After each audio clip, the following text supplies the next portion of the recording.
ప్రభుకే మహిమ కలుగును గాక.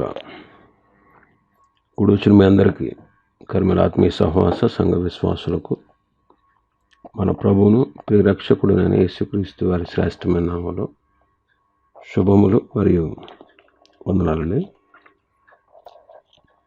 ఆదికాండం 26వ అధ్యాయాన్ని మనం ధ్యానం చేసుకుంటున్నాం. 6వ వచనం నుంచి 15వ వచనం వరకు చదువుతాను. ఆదికాండం 26వ అధ్యాయం 6 నుంచి 15 వరకు.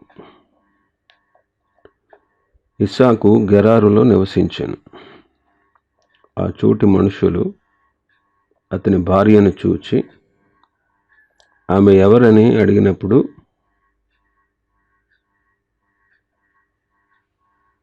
అతడు ఆమె నా సహోదరి అని చెప్పాను. ఎందుకనగా రెబెకా చక్కనిది గనుక ఈ చోటి మనుషులు ఆమె నిమిత్తము నన్ను చంపుదురేమో అనుకొని తన భార్య అని చెప్పుటకు భయపడెను. అక్కడ అతడు చాలా దినములుండిన తరువాత ఫిలిష్తీయుల రాజైన అబీమెలెకు కిటికీలో నుండి చూచినప్పుడు ఇస్సాకు తన భార్య అయిన రెబెకాతో సరసమాడుట కనబడెను. అప్పుడు అబీమెలెకు ఇస్సాకును పిలిపించి, ఇదిగో ఆమె నీ భార్యయే, ఆమె నా సహోదరి అని ఎలా చెప్పితే అని అడుగగా ఇస్సాకు ఆమెను బట్టి నేను చనిపోవుదునేమో అనుకుంటుని అని అతనితో చెప్పాను. అందుకు అబీమెలెకు, నీవు మాకు చేసిన ఈ పని ఏమి? ఈ జనులలో ఎవడైనా ఆమెతో నిర్భయముగా శయనించవచ్చునే? అప్పుడు నీవు మా మీదకి పాతకం తెచ్చిపెట్టు వాడవు గదా అని. అబీమెలెకు, ఈ మనుష్యుని జోలికైనను ఇతని భార్య జోలికైనను వెళ్ళువాడు నిశ్చయముగా మరణశిక్ష పొందునని తన ప్రజలకందరికీ ఆజ్ఞాపింపగా ఇస్సాకు ఆ దేశమందున్నవాడై విత్తనం వేసి ఆ సంవత్సరము 100 ఫలము పొందెను. యెహోవా అతనిని ఆశీర్వదించెను గనుక ఆ మనుష్యుడు గొప్పవాడాయను. అతడు మిక్కిలి గొప్పవాడగు వరకు క్రమక్రమముగా అభివృద్ధి పొందుచూ వచ్చెను. అతనికి గొర్రెల ఆస్తియు గొడ్ల ఆస్తియు దాసులు గొప్ప సమూహమును కలిగినందున ఫిలిష్తీయులు అతని యందు అసూయపడిరి. అతని తండ్రి అయిన అబ్రహాము దినములలో అతని తండ్రి దాసులు తవ్వించిన బావులన్నిటినీ ఫిలిష్తీయులు మన్ను పోసి పూడ్చివేసిరి. గత దినం 26వ అధ్యాయాన్ని ప్రారంభించుకున్నాం. నీవు ఐగుప్తు దేశంలోనికి వెళ్ళొద్దు. అతడు కరువు వచ్చినప్పుడు ఇస్సాకు గెరారులో నివసించడానికి వెళ్ళాడు. గెరారు కూడా దేవుడిచ్చినటువంటి వాగ్దాన భూమిలోదే అనే విషయాన్ని మనం తెలుసుకున్నాం. ఆ దేశంలో దేవుని ప్రత్యక్షత అతనికి కలిగింది.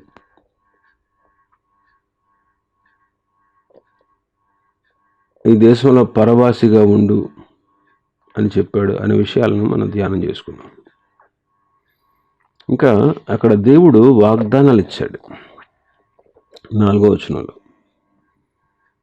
ఎలాగనగా నీకును నీ సంతానమునకు ఈ దేశములన్నియు ఇచ్చి నీ తండ్రి అయిన అబ్రహాముతో నేను చేసిన ప్రమాణం నెరవేర్చి ఆకాశ నక్షత్రం వలె నీ సంతానమును విస్తరింపచేసి ఈ దేశములన్నీ నీ సంతానమునకు ఇచ్చేదను. నీ సంతానము వలన సమస్త భూలోకములోని సమస్త జనులు ఆశీర్వదింపబడుదురు. నీ సంతానమునకు ఈ దేశములన్నీ ఇస్తాను. ఈ దేశములన్నిటినీ నీ సంతానానికి ఇస్తాను. మన దేవుడు ఒక చిన్న స్థలాన్నే కాదు, గ్రామం కాదు, దేశాన్ని ఇచ్చేవాడు అంటున్నాడు. దేశాలను ఇస్తాడు. అంటే ఆయనకు అసాధ్యమైనది ఏది లేదు. మనం అడుగు వాటికంటే, ఊహించు వాటికంటే అత్యధికముగా చేయ శక్తి గల దేవుడు. కీర్తన 2వ కీర్తన ఏముంది? 2వ కీర్తన 8వ వచనం. నన్ను అడుగుము, జనములను నీకు స్వాస్థ్యముగాను, భూమిని దిగంతముల వరకు సొత్తుగాను ఇచ్చెదను. జనములను నీకు స్వాస్థ్యంగా ఇస్తాను, భూమిని దిగంతముల వరకు సొత్తుగా ఇస్తానంట. సాత్వికులు భూలోకాన్ని స్వతంత్రించుకుంటారు అంటున్నాడు. కాబట్టి గమనించండి, ప్రభు నువ్వు అడగాలి కానీ జనములను నీకు స్వాస్థ్యంగా ఇస్తాడు, భూమిని దిగంతముల వరకు నీకు సొత్తుగా ఇస్తాడు.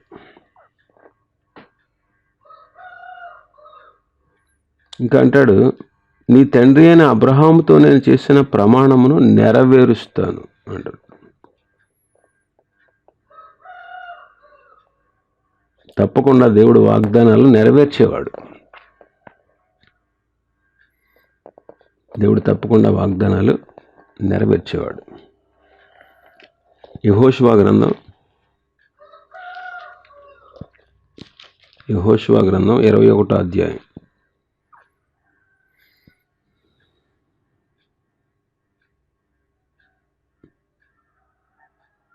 43-44 వచనాలు చదువుతాను.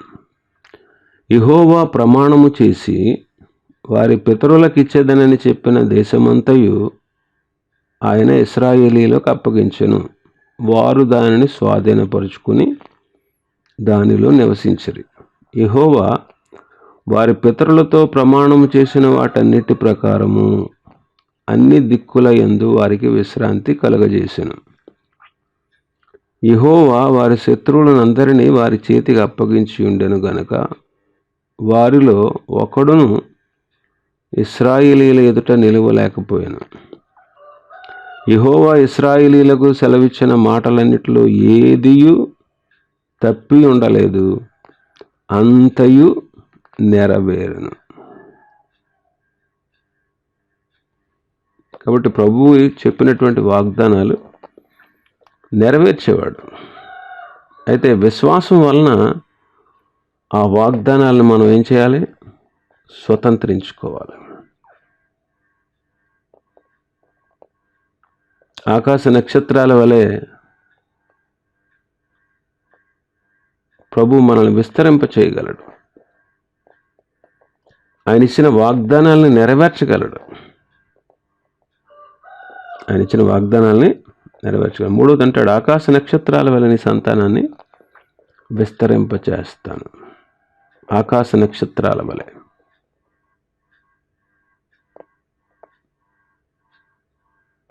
నక్షత్రాలు కోట్ల కొలది, వాటిని లెక్కించలేము. వాటిని మనం లెక్కించలేము. కాబట్టి ఈనాడు దేవుడు ఆకాశ నక్షత్రాల వలె దేవుని ప్రజల్ని విస్తరింపచేస్తూ ఉన్నాడు. అన్ని యుగాల్లో, అన్ని తరాల్లో, అన్ని కాలాల్లో, అంతటా దేవుడు ఆకాశ నక్షత్రాల వలె అబ్రహాము సంతానాన్ని విస్తరింపచేస్తున్నాడు. ఎవరు అబ్రహాము సంతానం? కేవలం ఇశ్రాయేలీలే కాదు, ఆయన యందు విశ్వాసం ఉంచినటువంటి సర్వ జనాంగాల్లో ఉన్నటువంటి ప్రజలు అబ్రహాము సంతానం. విశ్వాసులకు తండ్రి అబ్రహాము. కాబట్టి అసంఖ్యాకులైనటువంటి అన్ని జనులను కూడా ప్రభు రక్షించి మన సంతానంగా మార్చుకున్నాడు. ఇంకా 4వది, నీ సంతానం వలన సమస్త జనులు ఆశీర్వదించబడతారు. ఈ సంతానం వలన సమస్త భూలోకంలోని సమస్త జనులు ఆశీర్వదించబడతారు. ఇది యేసుక్రీస్తునందు నెరవేరింది. అబ్రహాం సంతానము ఎవరు?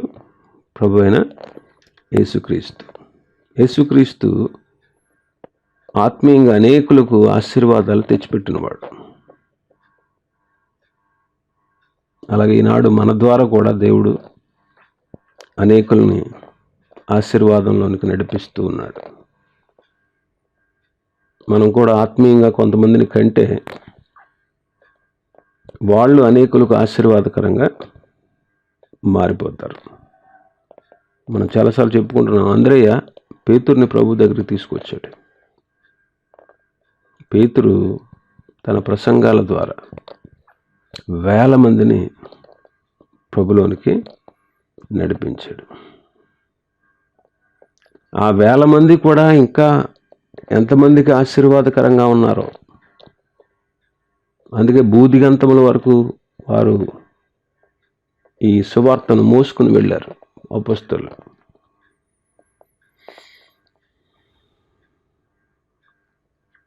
కాబట్టి అనేక వేల మందికి మనం కూడా ఆశీర్వాదకరంగా ఉండాలి.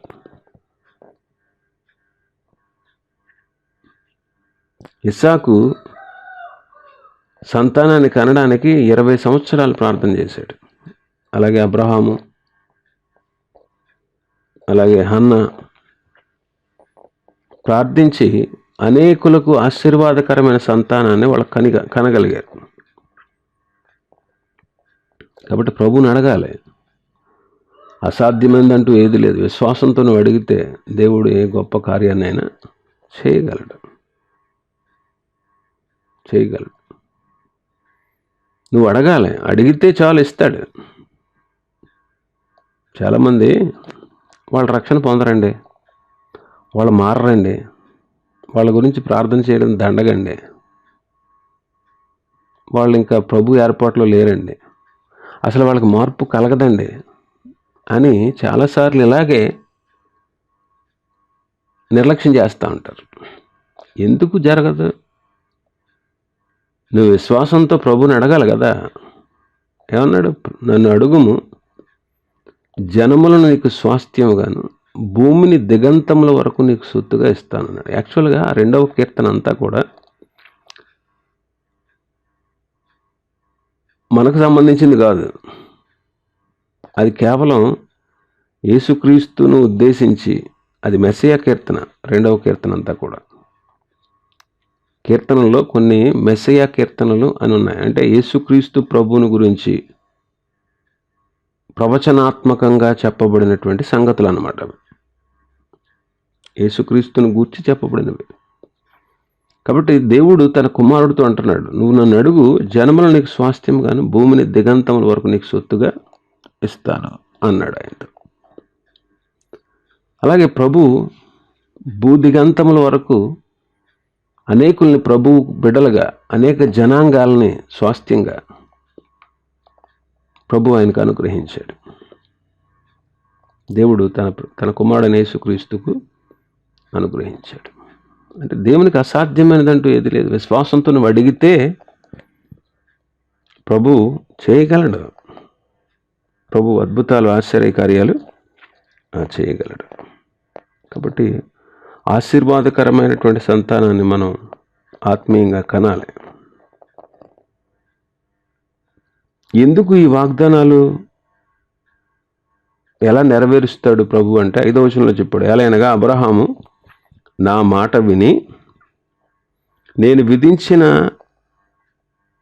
విధించిన దాని, నా ఆజ్ఞలను, నా కట్టడలను, నా నియమములను గైకొనెనని చెప్పాను. ఇక్కడ అబ్రహాము దేవుని ఎదుట సంపూర్ణ విధేయతతో జీవించినటువంటి జీవితం వల్ల ఈ వాగ్దానాలు నెరవేరుటకు కారణాలయ్యాయి. అతడు దేవుని ఎదుట సంపూర్ణ విధేయత కలిగి ఆయన చిత్తాన్ని సంపూర్ణంగా నెరవేర్చాడు కనుక ఈనాడు మనం కూడా యేసుక్రీస్తు ప్రభు ద్వారా ఆత్మ సంబంధమైన పరలోక ఆశీర్వాదాలు మనం పొందుకున్నాం. ఆనాడు ఇస్సాకు ఆ వాగ్దానాలు స్వతంత్రించుకోవడానికి గల కారణం అబ్రహాము దేవునికి లోబడి ఆయన ఆజ్ఞలు, కట్టడలు, ఆయన నియమాలు గైకొన్నందువల్లే అంటున్నాడు ఇక్కడ.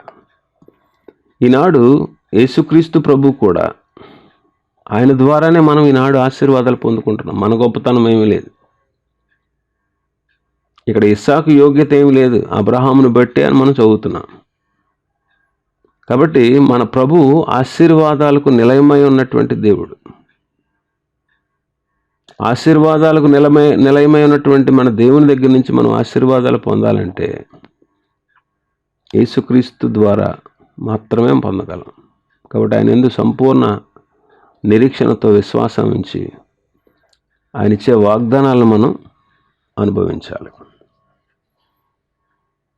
ఇంకా మనం 6వ వచనం నుంచి 15వ వచనం వరకు చదివాం. అందులో ఇస్సాకు అభివృద్ధిని చూస్తున్నాం.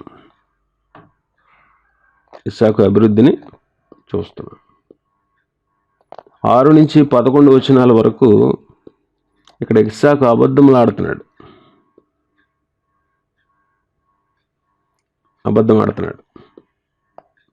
గెరారులో నివసిస్తున్నాడు.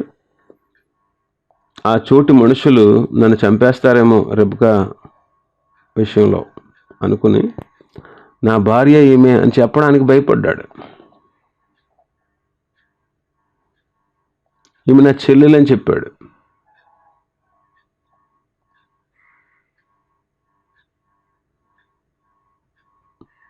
ఇక్కడ అబద్ధం ఆడుతున్నాడు. ఇప్పుడు పరిస్థితులు చిక్కుకారంగా ఉన్నప్పుడు ప్రభు చెప్పాడు కదా శిష్యులతో, మత్తయి సువార్త 10వ అధ్యాయం 16వ వచనంలో, మీరు తోడేళ్ళ మధ్యకు వెళుతున్నారు. మత్తయి సువార్త 10వ అధ్యాయం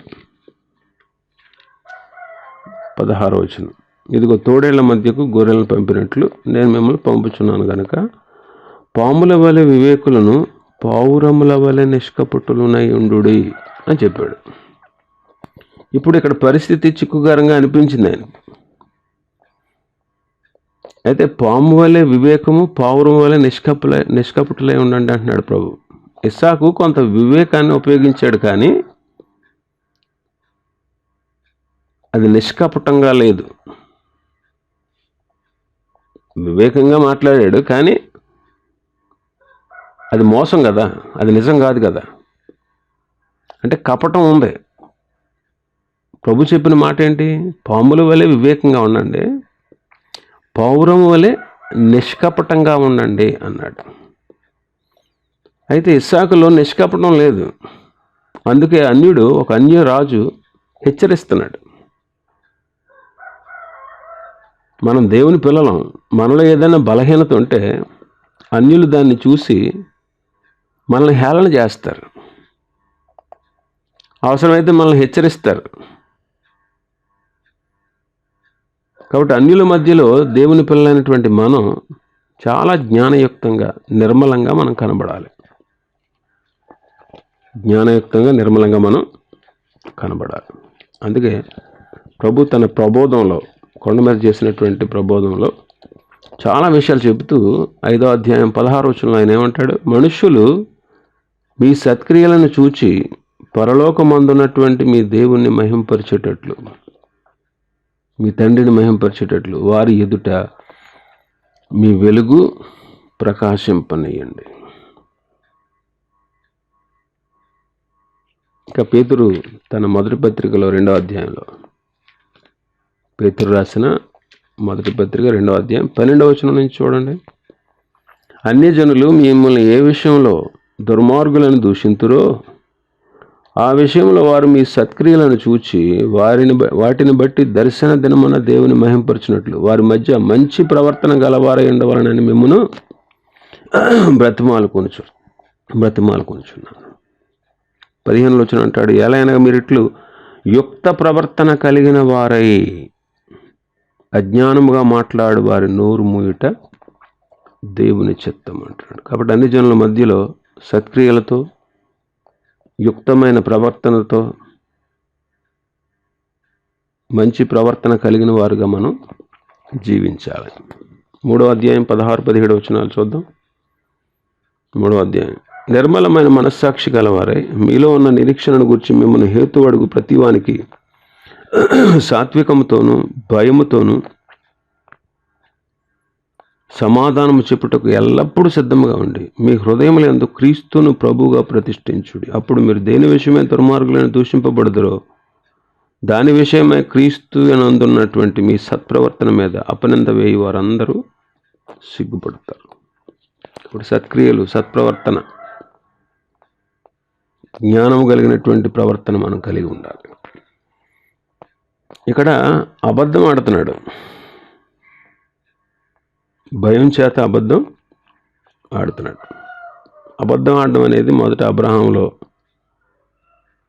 ఆ తర్వాత శారాలో,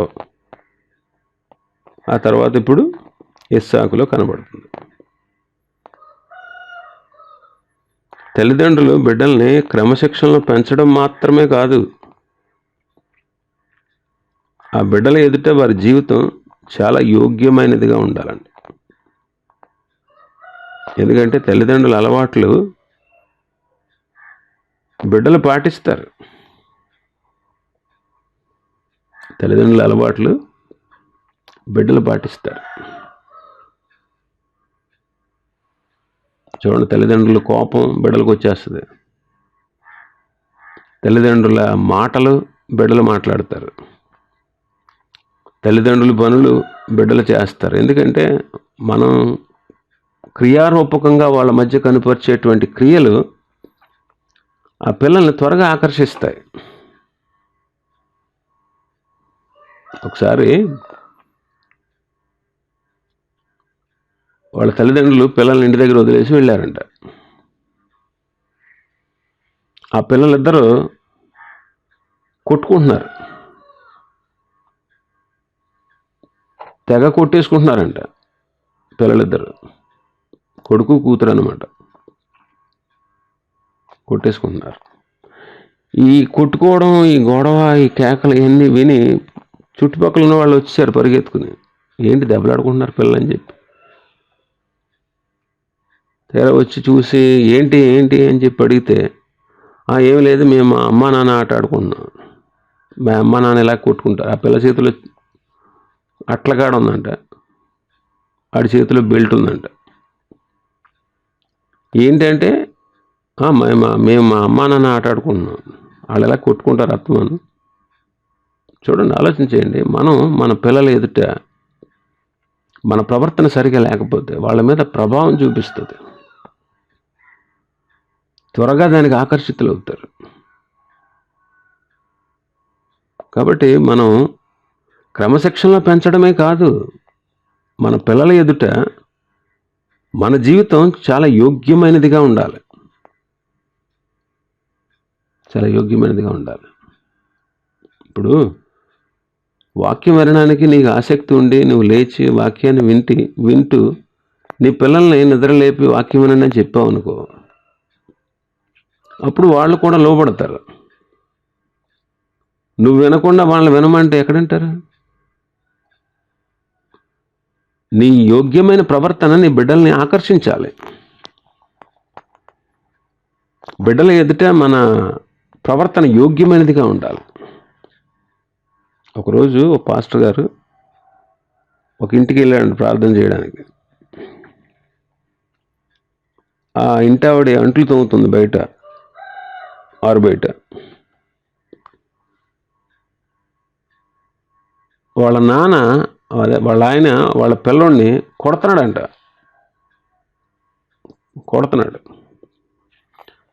పాస్టర్ గారు వెళ్ళి, బ్రదర్ ఎందుకు ఇలా కొడుతున్నారని చెప్పి ఆఫ్ చేశాడంట.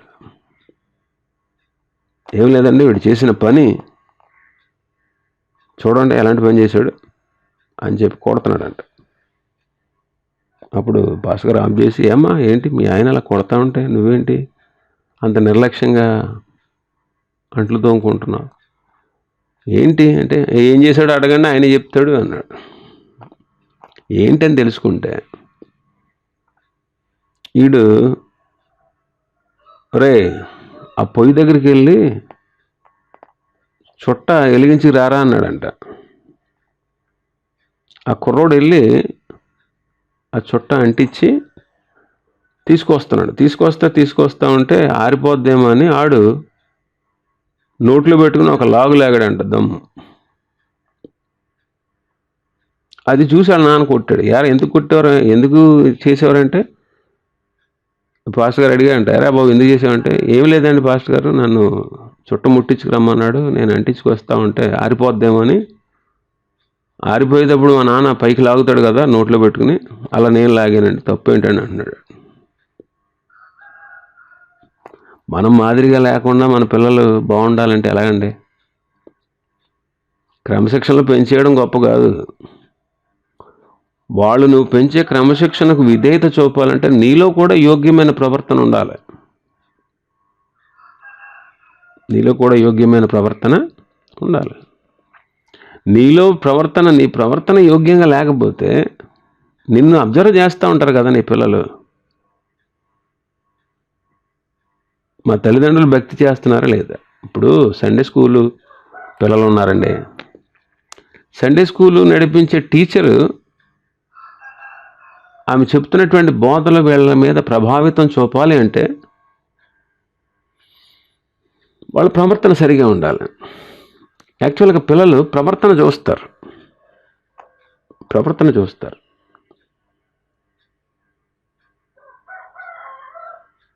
వాళ్ళు అలా నడుచుకుంటున్నారా లేదా, మనకు చెప్తున్నారా అలా చేస్తున్నారా లేదా అని చూస్తారు. ఇంట్లో వాళ్ళే కాదండి, మందిరం వాళ్ళు చూస్తారు, లోకస్తులు కూడా చూస్తారు.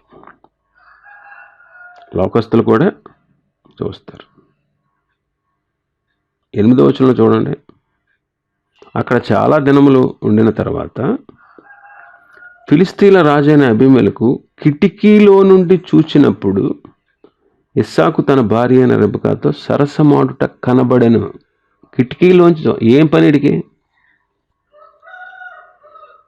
అంటే చూస్తున్నాడు అనమాట.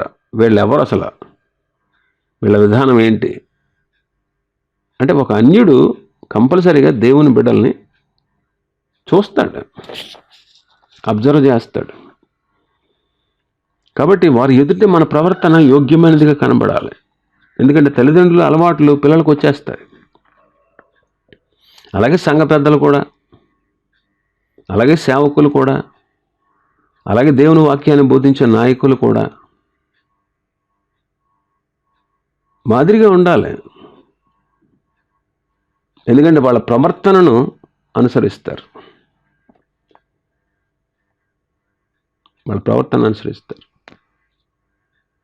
చూడండి, పెద్ద వాళ్ళు చెప్పేటువంటి సంగతులు బాగా నాటుతాయి కొంతమందికి.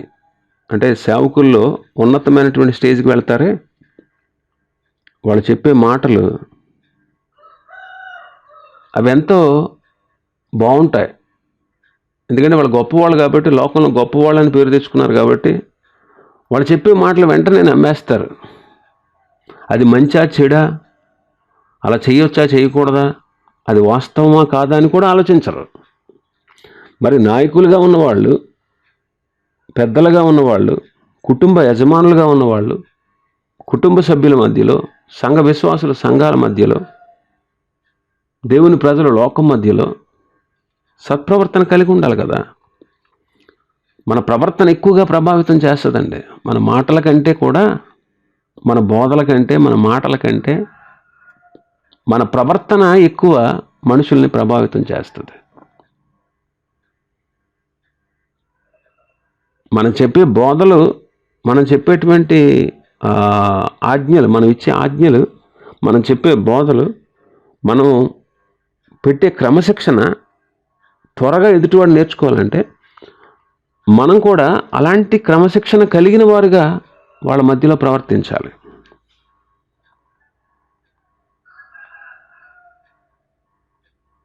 అందుకే ఒక అన్యుడైన రాజు అబీమెలెకు హెచ్చరిస్తున్నాడు. చూడండి 9వ వచనం, అప్పుడు అబీమెలెకు ఇస్సాకును పిలిపించి, ఇదిగో ఆమె నీ భార్యే, ఆమె నా సహోదరిని ఎందుకు చెప్పావు?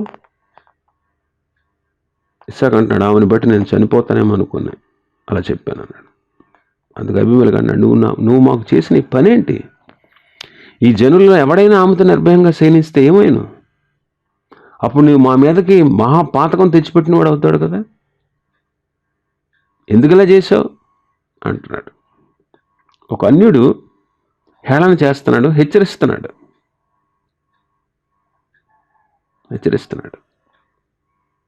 ఒక గాడిద మాట్లాడింది ప్రవక్త అయిన బిలాముతో.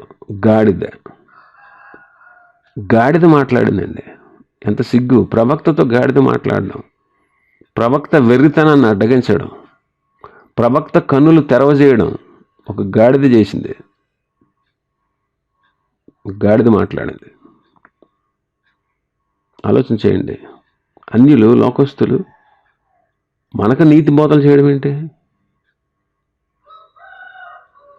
మనకు తెలియదా? ఇవే తెలుసు, కానీ వాళ్ళ చేత చెప్పించుకునేటువంటి స్థితి మనం కలగజేసుకోకూడదండి. మనం అలా రప్పించుకోకూడదు. ఎంతటి బాధనైనా, ఎంతటి వేదననైనా మనం సహించాలి. కానీ ఎంత బాధ అయినా సహించాలి, ఎంత వేదనైనా సహించాలండి. ఎంతటి కష్టమైనా సహించాలి, ఎంతటి ఇబ్బందినైనా మనం భరించాలి. కానీ అన్యులతో, లోకస్తులతో మనం నీతి బోధలు వాళ్ళతో చేయించుకోకూడదు. మన మొక్కలతో చెప్పించుకునే స్థితిలోనికి దిగజారిపోకూడదండి. మన కుటుంబాన్ని, మన పరిస్థితులను మనం చక్కబెట్టుకోగలిగే స్థితిలో ఉండాలి. ఆ జ్ఞానం దేవుడు నీకు నాకు ఇచ్చాడు. ఒకళ్ళతో చెప్పించుకోకూడదు, ఒకళ్ళతో చెప్పించుకోకూడదు. మనం చక్కబెట్టుకోగలగాలి. అది కష్టమే, అయినా సరే మనం తగ్గాలి. కొన్నిసార్లు తగ్గాలండి. కొన్నిసార్లు నువ్వు పట్టుకున్నదే, నువ్వు అనుకున్నదే సాధించాలంటే ఎలాగా? కొన్నిసార్లు తగ్గాల్సి వస్తుంది. కొన్నిసార్లు వెనకడుగు వేయాలి, కొన్నిసార్లు క్షమించమని అడగాలి, కొన్నిసార్లు నీ తప్పు లేకపోయినా సరే నువ్వు ముందుకు వెళ్ళాలి. కొన్నిసార్లు నువ్వు సాధించాలంటే కొంతకాలం వెయిట్ చేయాలి. నువ్వు ఏదైనా సాధించాలనుకో, నీ కుటుంబంలో కానీ లేకపోతే నీ పనిలో కానీ ఏదైనా నువ్వు సాధించాలంటే కొంతకాలం వెయిట్ చేయాలి కదా, నిరీక్షించాలి కదా, కష్టపడాలి కదా, వేదన అనుభవించాలి కదా. ఎదుటి వాళ్ళలో మార్పు రావాలంటే అంత సులువు కాదు కదా. వస్తుంది క్రమంగా మార్పు వచ్చేంత వరకు మనం వెయిట్ చేయాలి. తప్పదు, భరించాలి. ఎంతకాలం అండి అంటారు కొంతమంది. అలా అనొద్దు దయచేసి. ఎంతకాలం ఏంటి? ఎంతకాలమైనా పడాలి, ఎంతకాలమైనా సరే. దావీదు ఎంతకాలం పడ్డాడు సౌలుతో తిప్పలో. అభిషేకించబడింది మొదలు, గొల్లియాతును చంపింది మొదలు, తాను రాజయ్యేంత వరకు.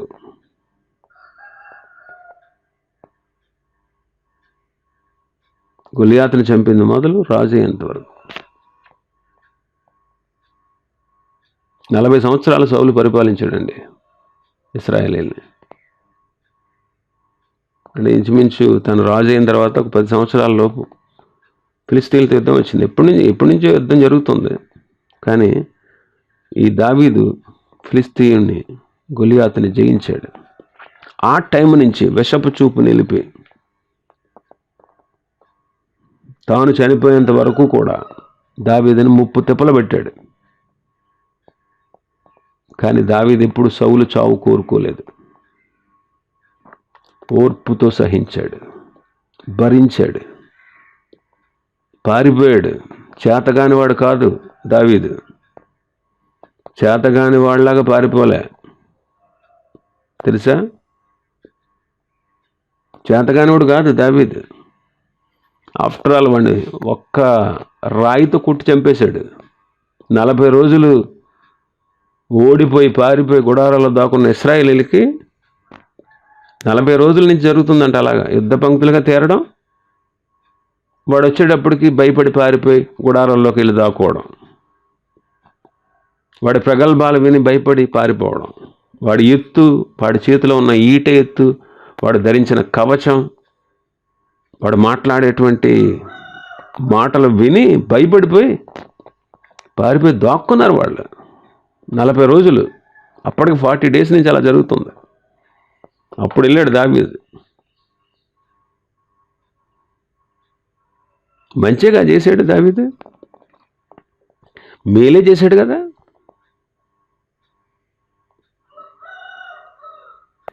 అప్పటి నుంచి కూడా దావీదుని చంపాలని ప్రణాళిక సౌలుకి. ఎన్ని తిప్పలు పడ్డాడండి. చేతగానుడేం కాదండి దావీదు. కానీ ఎందుకు పారిపోయాడు? ఎందుకు దాక్కున్నాడు? ఎందుకు తిరుగుబాటు చేయలేదు? ఎందుకు రాజుగా అభిషేకించబడిన తర్వాత వెళ్ళి రాజ్యాన్ని అధిష్ఠించి అతను చంపేయలేదు? ఆత్మీయుడండి దావీదు, ఆత్మీయుడు.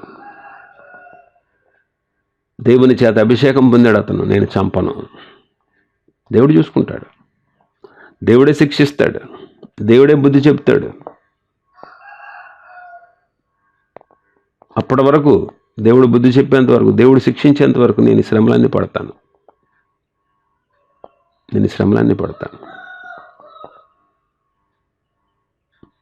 ఆలోచించండి, ఎన్ని శ్రమలు పడ్డాడు, ఎన్ని బాధలు పడ్డాడు నిర్దాక్షిణ్యంగా.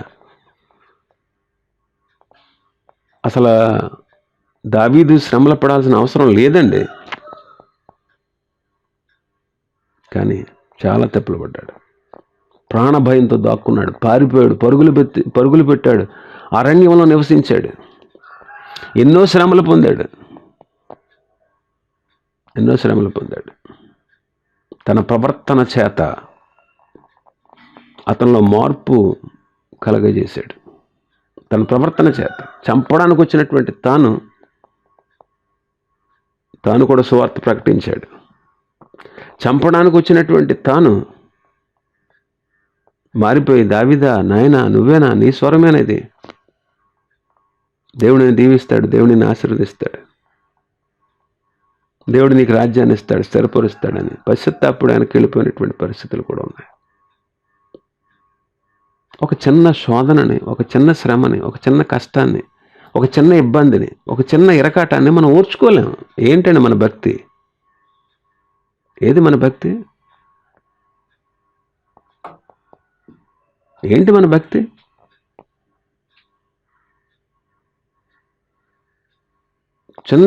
చిన్న కష్టాన్ని ఓర్చుకోలేం, అపకారాన్ని ఓర్చుకోలేం, కీడును ఓర్చుకోలేం, దూషణ మాటలను ఓర్చుకోలేం, వ్యతిరేకతను ఓర్చుకోలేం, కష్టాన్ని ఓర్చుకోలేం, చిన్న వాటికి గొడవలు వెయిట్ చేయలేం. మనం మార్పు కలుగుద్దని ఎదురు చూడలేం. వాళ్ళు మారరు అంటాం, మన నిర్ణయాలు మనం తీసేసుకుంటాం, సరైన విధానంలో జీవించాం. అన్నీ కలహాలే, అన్నీ గొడవలే, అన్నీ ఇబ్బందులే, అన్నీ పోరాటాలే. ఏదండి మనలో మార్పు? మన ప్రవర్తన సరిగా లేకపోతే రేపు మన బిడ్డల పరిస్థితి ఏమైపోద్ది?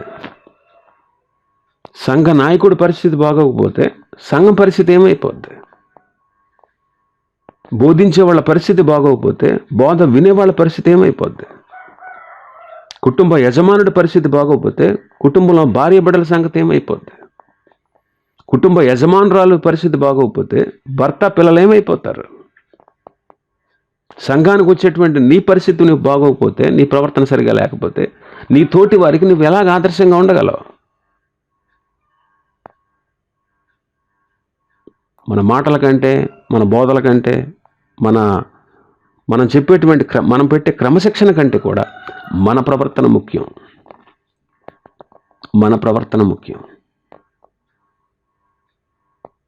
అది చూస్తారు ప్రజలు.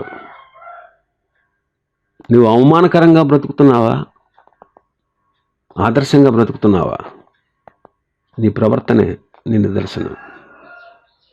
కాబట్టి నువ్వు పెట్టే క్రమశిక్షణ కంటే, నువ్వు మాట్లాడే మాటల కంటే, నీ కుటుంబంలో నీ కుటుంబ సభ్యులతో నువ్వు ముచ్చటించే ముచ్చటల కంటే, నువ్వు పెట్టే క్రమశిక్షణ కంటే నీ ప్రవర్తన బాగున్నప్పుడు నీ బిడ్డలు, నీ భార్య, నీ భర్త, నీ కుటుంబీకులు, సాటి సంఘస్థులు, సాటి విశ్వాసులు, దైవుని బిడ్డలు, నీ కింద పనిచేస్తున్నటువంటి వారు వాళ్ళందరినీ నువ్వు ప్రభావితం చేస్తావు నీ ప్రవర్తన సరిగా ఉన్నప్పుడు. కాబట్టి ఎప్పటికప్పుడు మన ప్రవర్తన మనం సరిచేసుకోవాలి, చక్కపరుచుకోవాలి, ఆదర్శంగా నిలబడాలండి. మనం మన ప్రవర్తనను చక్కపరుచుకోవాలి. ఒకళ్ళ చేత మనం చెప్పించుకోవడం కాదు, ఒకళ్ళకి చెప్పే విధంగా మనం ఉండాలి. చెప్పే విధంగా ఉండాలి.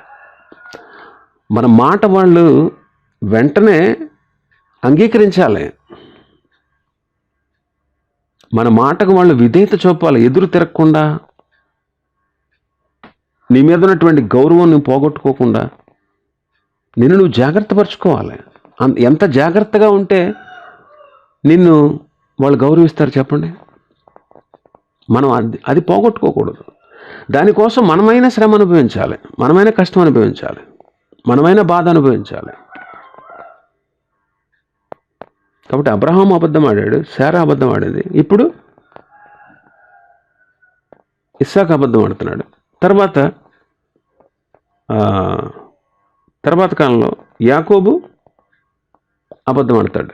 యాకోబు కూడా అబద్ధం ఆడతాడు. ఒక కంటిన్యూస్ అవుతుంది ఇది. ఏంటి? మన విధానం మన బిడ్డలు నేర్చుకుంటారు. కాబట్టి క్రమశిక్షణ కంటే కూడా మన ప్రవర్తన వాళ్ళ ఎదుట ఉన్నప్పుడు వాళ్ళకి మనం బోధించక్కర్లేదండి. మన నడతే, మన ప్రవర్తనే వాళ్ళని సరిచేసేస్తుంది. మన ప్రవర్తనే వాళ్ళని సరిచేస్తుంది. మన ప్రవర్తన వాళ్ళని సరిచేస్తుందండి. మన ప్రవర్తన మనం చెప్పక్కర్లా, మనం చేసి చూపిస్తే చాలు, వాళ్ళు చేస్తారు. మనోడి గురించి గొప్ప చెప్పుకుంటున్నాం అనుకోకండి. నేను ఆలోచన చేస్తాను. నేను చెప్తున్నది ఏంటంటే, మేము మోకరించి ప్రార్థన చేస్తాం. కాబట్టి ప్రార్థన అనగానే ఎవరన్నా వచ్చి ప్రార్థన చేయించుకుంటారు నా దగ్గర. ఆడు నా పక్కనే ఉంటాడు. ఒక్కొక్కసారి ప్రార్థన అనగానే నేను కూడా మోకరించలేను కొన్నిసార్లు. ఆడు వెంటనే ఆడు ఏ ప్లేస్ అయినా సరే దానికి అక్కడ మోకరించేస్తున్నాడు. మోకరించేసి ఆమెనన్న తర్వాత తిరిగి లేస్తాడు. అంటే మనం నడిచే విధానం వాడికి అర్థమైనప్పుడు వాడేం చేస్తాడు? మనం చెప్పితే చేయడు, మనం చేసేది చేస్తాడు. కాబట్టి మనం చేసేది మన పిల్లలు చేస్తారు, మన కుటుంబీకులు చేస్తారు, మనతో ఉన్నవారు చేస్తారు. కాబట్టి ఏం చేయాలి? మనం వాళ్ళ ఎదుట సరి అయిన ప్రవర్తన కలిగి ఉండాలి. క్రమశిక్షణ కంటే కూడా మన ప్రవర్తన ముఖ్యం. అది గుర్తుపెట్టుకోండి. లేకపోతే అన్యులతో అనిపించుకుంటాం. ఒక అన్యుడు వచ్చి తిడుతున్నాడు, ఏమయ్యా ఏంటి మాకు చేసిన పని ఏంటి? నువ్వు మా మీదకి మహాపాతకం తెచ్చిపెడతావు కదా, ఎందుకలా ప్రవర్తించావు? ఎందుకలా అబద్ధం ఆడావు? ఇవి నీ భార్య కదా, నువ్వు చెల్లెని ఎందుకు చెప్పావు? అంటున్నాడు. ఒక అన్యుడు వచ్చి అంటున్నాడు. వద్దు, అలాంటి చెడు ప్రవర్తన కాదు మనం కలిగి ఉండాల్సింది. సరి అయిన ప్రవర్తన కలిగి జీవిస్తే ప్రభు మనల్ని ఆశీర్వదిస్తాడు. దేవుడు అట్టి కృపను, అలాంటి సరి అయిన విధానాన్ని ప్రభు మనకు నేర్పించి నడిపించునుగాక. ఆమేన్.